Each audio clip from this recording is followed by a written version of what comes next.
This is Samsung, and in this video we will be looking at McCarthyism.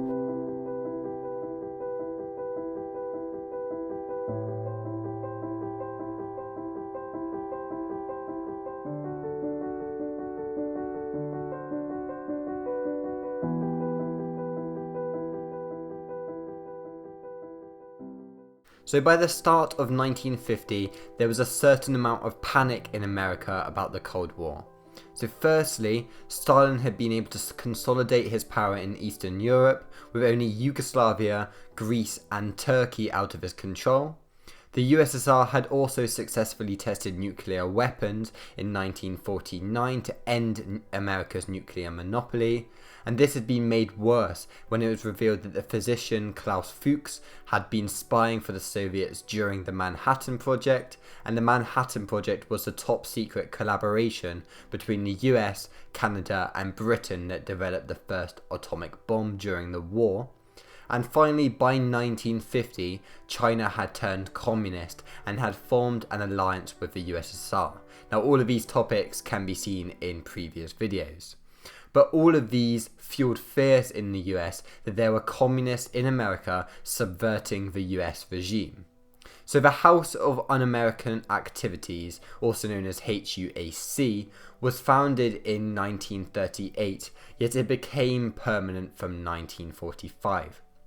And the purpose of the House of Un-American Activities was to investigate any communist infiltrators in US society. So particular targets include the film industry, and many innocent men and women were brought before the committee. Now there was also a growing sense that there were communists within the US government, and this was heightened when Alger Hiss was convicted of perjury as he lied about passing information to the USSR.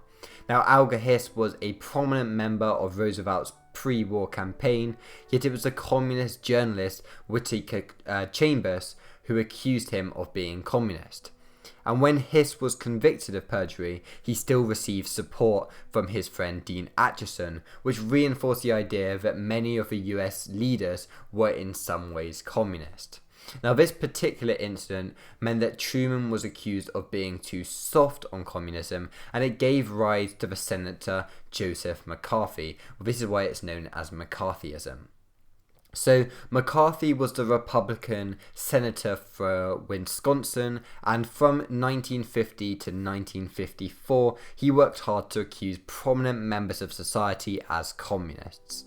And McCarthy was able to put pressure on the Truman administration to tighten government against communism.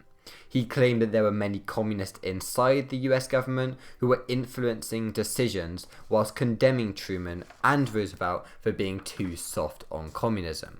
And his main targets were the State Department, the Democratic Party, universities and the film industry.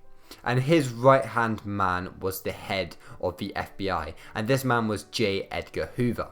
And Hoover claimed that people were undermining American traditions, and he even claimed that some of the teachers in the countries were reducators. Now this is why it's called the Red Scare, because communism was seen as being red. So McCarthy ended up blacklisting hundreds of talented professionals. He accused the UN of being left-wing, and he claimed that communists had infiltrated the US Army. However, by 1954, many Republicans and Americans believed that McCarthy was becoming a liability. And this was after live televised hearings were held to investigate McCarthy's claims about the army. And in these hearings, there was evidence of unsubstantiated allegations and evidence of heavy drinking. Now, the Army General Joseph Welch also accused McCarthy of having no decency. So this meant that at the end of 1954, the US Senate voted to condemn him for bringing the Republicans into disrepute. So thank you for watching this video, and I'll see you soon. Bye.